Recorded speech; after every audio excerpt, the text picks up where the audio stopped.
বিপদাপন্ন অসমীয়া এফালে চলিছে পূৰ্ববংগীয় মুছলমানৰ আগ্ৰাসন আনফালে অনা অসমীয়াৰ আগ্ৰাসী ৰূপ ये लोग सब फ्री में खाने वाला आदमी है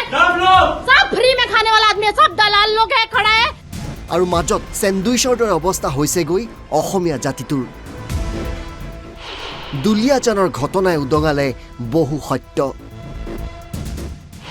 অসমীয়াত জেলত ভৰাবলৈ 1 মিনিট নালাগে আৰক্ষীক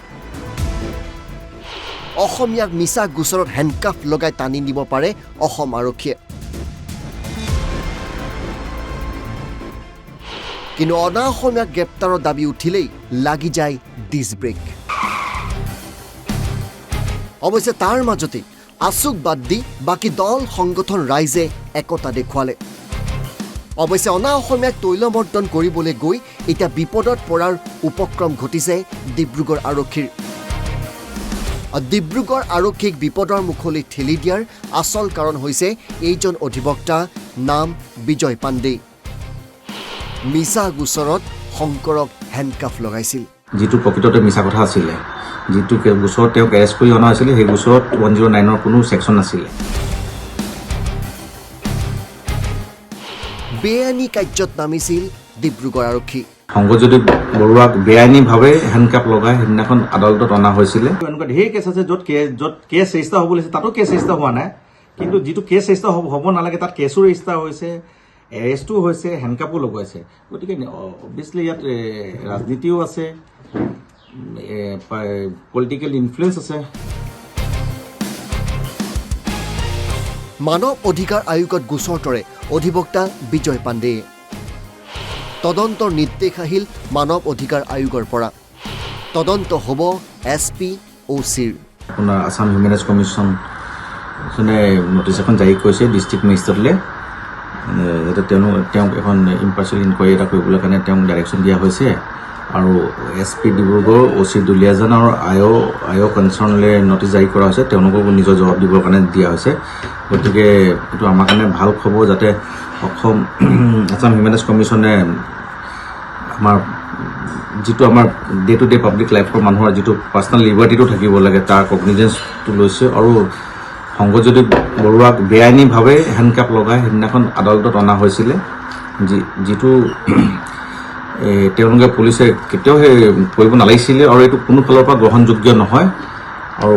তাৰ উপৰিও এই গোটেই ঘটনাটোক এনেকুৱা দেখুৱাবলৈ চেষ্টা কৰিলে যে সংগজ্যোতি বৰুৱাক কিবা 307 কেছ এখনতে 307 যিটো এতিয়া বৰ্তমান BNSত 109 হয় সেনেকুৱা এখন গোচৰত অনা হৈছিলে সেইকাৰণে তেওঁক হেণ্ডকাপ লগাই মেলি থানাত কোৰ্টলৈ অনা হৈছিলে যিটো প্ৰকৃততে মিছা কথা আছিলে যিটো গোচৰত তেওঁক এৰেষ্ট কৰি অনা হৈছিলে সেই গোচৰত 109ৰ কোনো ছেকশ্যন নাছিলে তাৰ উপৰিও সংগজ্যোতি বৰুৱাক যি ধৰণে অনা হৈছে সেইটো কোনো ফালৰ পৰা অসম নালাগে পৃথিৱীত কোনো মানুহে গ্ৰহণ কৰিব নোৱাৰে সেই গোটেই বস্তুটো মোৰ যেতিয়া চকুত পৰিলে যেতিয়া মই গম পালোঁ তেতিয়া মই হিউমেন ৰাইটছ কমিশ্যনলৈ এখন মেইল যোগেদি কমপ্লেইন এখন দিছিলোঁ আছাম পুলিচ একাউণ্টেবিলিটি কমিশ্যনলৈও দিছিলোঁ আৰু তাৰ ওপৰতে আজি যিটো ব্যৱস্থা লৈছে সেইটো কাৰণে আমি আছাম হিউমেন ৰাইটছ কমিশ্যনক ধন্যবাদ জ্ঞাপন কৰিব লাগে আৰু কৰিছোঁ যাতে তেওঁলোকে এই গোটেই মেটাৰটোৰ ওপৰতে কগনিজেঞ্চ লৈছে আৰু এই গোটেই ঘটনাটোৰ ওপৰতে বৰ দুখ লগা কথা যিটো পুলিচেতো নিজৰ ডিউটিত ফেইল হৈছে বুলি ক'ব লাগিব কাৰণ চাব লাগে যিটো গোচৰত এৰেষ্ট কৰিছিলে সেই গোচৰটোত এৰেষ্ট নকৰি পিনে নটিচতো এই গোটেই ঘটনাটো ইনভেষ্টিগেশ্যন কৰিব পাৰিলে হয় যিদিনাখন কেছ ৰেজিষ্টাৰ হৈছিলে সংগজ্যোতি বৰুৱাক এৰেষ্ট নকৰি তেওঁক নটিচো দিব পাৰিলে হয় কাৰণ এইটো প্ৰাইভেট দুই পাৰ্টিৰ প্ৰাইভেট কাজিয়াৰ ওপৰতে পুলিচে চুমোটো কেছ যেতিয়া ৰেজিষ্টাৰ কৰিছে তেখেতক এখন নটিচো জাৰি কৰিব পাৰিলে হয় নটিচ জাৰি কৰাৰ পিছতো তেওঁক হয়তো থানাত সোধপোছ কৰাৰ পিছত তদন্ত কৰাৰ পিছতো যদি এৰেষ্ট কৰিবলগীয়া হ'লে এৰেষ্ট কৰিব লাগিছিলে কিন্তু তদন্ত নকৰাকৈ তেখেতক যি ধৰণে এৰেষ্ট কৰি অনাৰ পিছত তেখেতক ৰাজহুৱাভাৱে অপদস্থ কৰিলে সেইটো ষড়যন্ত্ৰমূলকভাৱে কাৰোবাৰ যদি ষড়যন্ত্ৰ আছিলে পুলিচো সেই ষড়যন্ত্ৰৰে আগভাগ লোৱা নিচিনাকৈ প্ৰতীত হৈছে আচৰিত ডিব্ৰুগড় জিলাতেই অসমীয়া যেন এতিয়া সংকটত ডিব্ৰুগড় জিলাতেই আছে দুজনকৈ কেবিনেট মন্ত্ৰী ডিব্ৰুগড় জিলাৰ পৰাই হৈছে কেন্দ্ৰীয় কেবিনেট মন্ত্ৰীও কিন্তু অসমীয়াৰ ওপৰত অন্যায় দেখিও সকলো নিমাত হৈ থাকিলে